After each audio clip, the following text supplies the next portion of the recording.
The following program contains adult language, poor taste in jokes, racial slurs, political slurs, slants, and all sorts of things that if you are sensitive and have a delicate constitution, you should probably go watch Teletubbies. You were warned. Hey kids, welcome back to Roto Talk.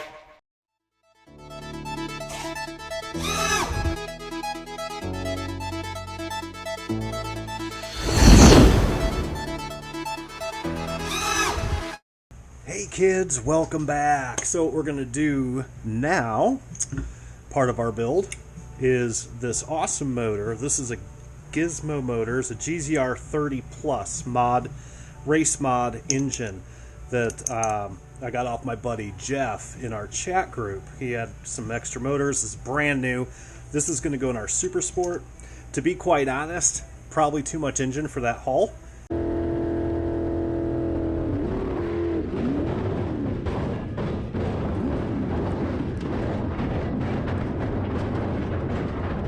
In my opinion, but we're going to do it anyway. I might take it out at some later date and put it in a hydroplane or something, but very, very good engine. So what we're going to do today, real quick, we're going to modify and put on our engine brackets. Very simple. And we're going to mount our Coil Relocater kit. Okay? So, first thing we're going to do is put the Coil Relocater bracket on.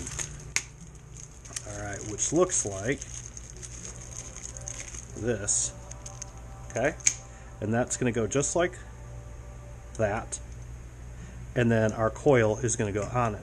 Okay, so you see those two spacers right there? Okay, those spacers are going to come out. So the whole point of a coil relocation is some boats do not have room for the coil underneath. All right, because the coil is usually mounted down here. And in the case of this engine, you need to, there's no place to bracket because it's a billet lightened up frame or a crankcase. Okay. So this, we're not doing it in this case because of the boat. We're doing it because of the engine itself. But either way, okay. It's just like this. So we're going to take, these are going to take this bracket's going to take the place of our spacers. I'm going to put some thread lock on there. We're going to put it back through. Oh, brain fart, sorry. Oh, somebody's stuffing a duck. All right.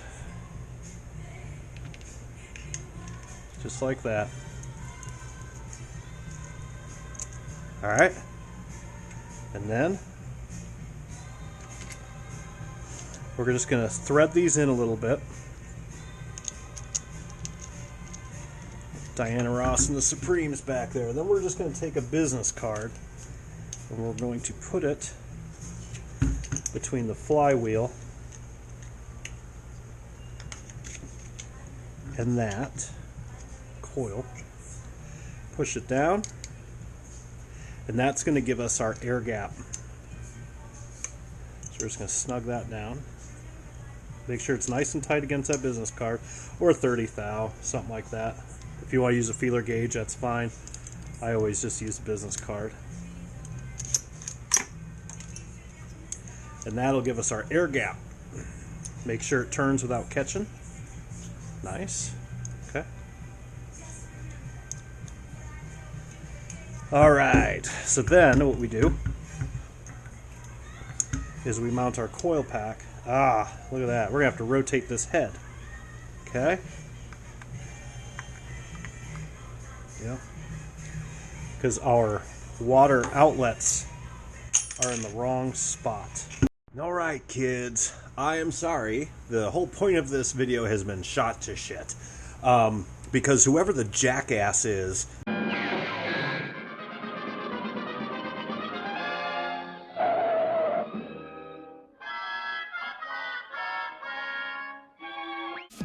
that designed this cooling head. Now I noticed on Gizmo's website they've changed the head design. No matter how you slice it, okay? This coil relocating bracket will not work, no matter how you do it. I've tried 18 different ways, 42 as my wife would say, and it is always going to hit this water cooling line. You can't rotate the head, obviously, so I made my own. Kind of floors me. So I 3D printed this, just designed this up real quick. Made it so the bushings still fit in it. Okay. So this isn't going to help anybody, but normally you would put the the coil relocating bracket there, and then the coil goes here, and then we connect the wires, which I'll still show you that, but I apologize. This was supposed to be a video to show you how to use that, but it's still the same principle. Not the end of the world. So the only downfall to this is I'll have to run a jumper wire now, but that's okay. All right, so there we've got that. Will work. I'm gonna grab us some thread lock. Okay.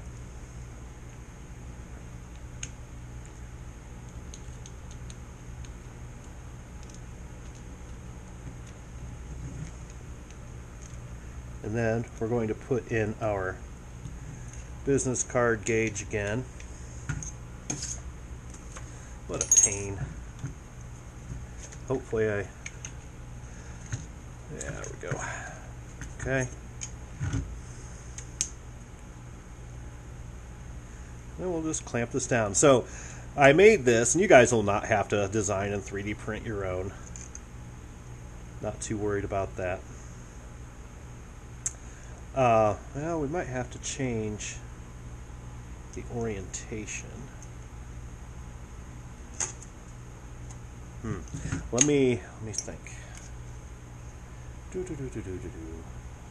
New. Yeah, let's do it the other way. Since you won't have to do this whole thing's kind of a moot point. Alright, how annoying. So, I don't have to worry about this melting. This is made out of PETG, and the aluminum bushings are still in it. So it's not going to squish, it's not going to heat up and get loose or anything like that. So I'm not too worried about that. We got our clearance fairly good. Now, we're going to take our coil. So you'll see that tab right there? That has to hit the ground or bad things will happen. You'll never get a spark. So we will have to take this off at a later time and reapply that. So that's no huge catastrophe there. Alright, with a little bit of fiddle farting around, a little help from my grinder, because I did forget to relieve that space in there. No big deal. So our 3D printed standoff relocator is going to work. We're going to hook up our ignition wire, which is this guy for right now. But I still need to put a wire from here around this bolt to probably the bolt, or a wire from the bolt to the frame bolt for the mount of the engine. Otherwise, you're going to sit here all day and you're never going to get spark. Okay, we'll do that when she goes in the boat. So we'll put our plug back in. Now we have plenty of room for our water lines. Idiots. It's annoying. Should see if they send me one, but that's okay. It's not worth it. And then we'll just simply put that on there. Okay, that's that. Need to fix this too. So the next thing we're going to do, and actually my buddy that sold me this motor, he's sending the original coil to me because he forgot to include it. This is just a spare that I'm using for this video. We're going to put the new one on it when it comes on Saturday. So next thing we're going to do is we're going to put on the rear bracket. Okay, easy enough. So we're going to take this specific type of engine, which is the GZR. It's a billet cut case. We've got to use spacers that they supply with the motor. If you're doing a normal 30cc or a 26cc, you don't have to go through this headache with spacers and all that. So I do thread lock these. I don't like these flat pan head screws. They strip out real easy, so be careful. And I just torque them down lightly. I don't torque the hell out of them. They just don't hold up. And then, since we got thread lock on there, it'll be good. Alright, so next thing we're going to do is we're going to modify our front bracket. Now this is just me, not something you have to do. I cut off the bell crank bracket right here, and you can cut off that one too. I think I might, because I use a direct drive cable, so we don't need these. So speed up through this probably.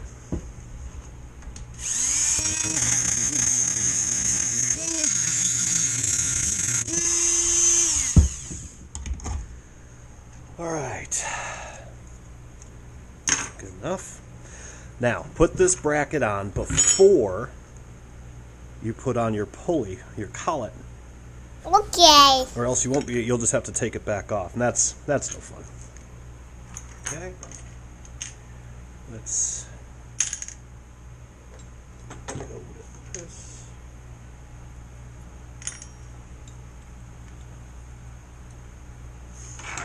All right. So with these, we're going to use some lock washers. And you can use normal washers too. No, we'll just use locks. Fair enough. And again, with these, I don't over torque them. You don't have to get crazy with it. Put a little bit of Loctite in there, and just give it a good 50, however many foot-pounds you think is necessary.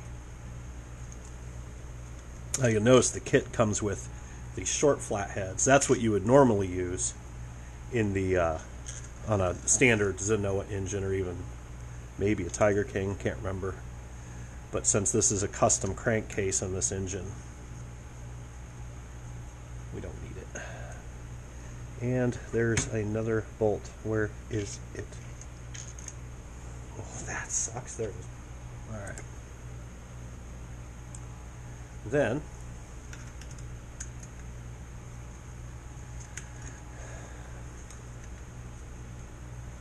make sure it's good and flush. Give each one a good crank. Go in a star fashion. It helps. Make sure she's in even. Then we're going to put on our pull start. Normally, if this is the back of the engine, your pull start's supposed to go this way.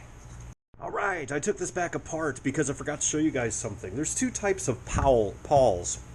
This kind, see how there's no spacer on it? It's flush. And that kind, which has like a spacer on it. Okay? If you use the kind that doesn't have the spacer, you can cap it and be done. If you use the kind that has the spacer, like in this case, see how it sticks up higher? You have to use the spacer ring. Okay? So, again, with my boats, this is how this would normally go. I want it going that way because it's just the way that I do the orientation, how I stand when I start my boats. You may not want to do that. That's fine.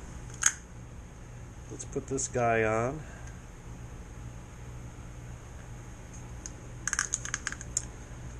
A little bit.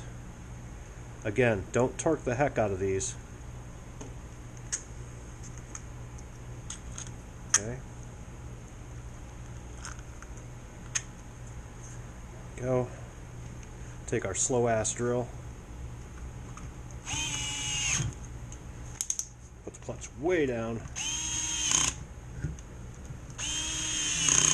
And I'll do it by hand. Okay. Just nice and snug. Let the thread lock do what it needs to do. Okay.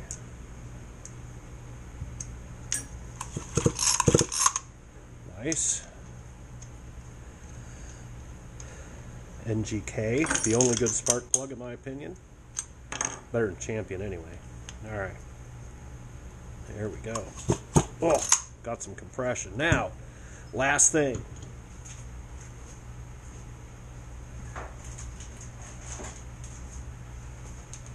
We're going to go ahead and throw this on, because when we put this in the boat, we're going to have this on so we can align our shaft anyway.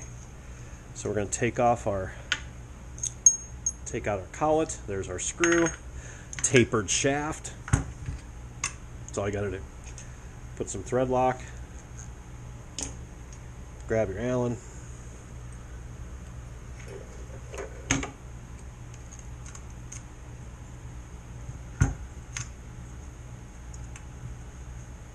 Nice and tight. Torque the hell out of it. You won't strip it. 5/8 wrench. Alright. And done is done. So, sorry it wasn't a more smooth video. That's annoying. Alright. So until next time, kids, keep the dry side up. Next time you see this, she's going in the boat. Be cool.